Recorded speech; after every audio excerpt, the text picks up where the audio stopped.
series, tied at 3 games apiece, and take a look there. A key to success, Goran Dragic having been pivotal for this Miami Heat team in their wins and losses. And one of the things that his coach told me prior to Game 1 is that he loved the way that Goran continued to respond in that first playoff series. When things weren't going his way, he continued to compete, and now it's paid off here in round 2. It has, and Goran, he needs to be the player that they thought they were getting. When they signed him to that huge $90 million contract, we all saw what he did with the Phoenix Suns.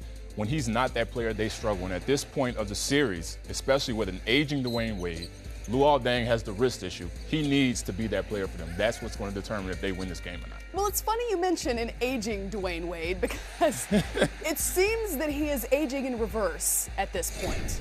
I mean, he's been playing phenomenally well and trying to get this team now to do something that it hasn't done in the last couple of seasons. What's it going to take for him to take this Game 7? He's been playing so well. It's been amazing to me, not only because I was in that locker room just last year, but because he's getting older, and I don't know how long he can sustain this level and have this much load on him, but he is doing it.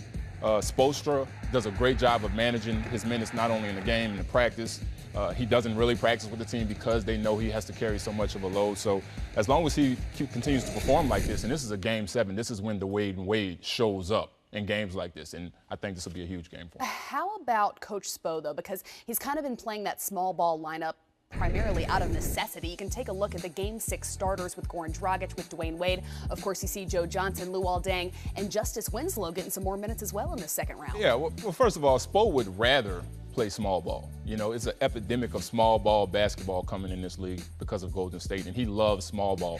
And here's some of the reasons why. Here, we get a good contest on the shot, and here you see, if you can get away with rebounding playing small, you can get out and run. You saw the gang rebound right there. Now, they have the numbers. They have smaller players. They run in the floor. Dwayne Wade fills the lane, floater. Miami loves that. That's Miami basketball right there. Here, another contested shot.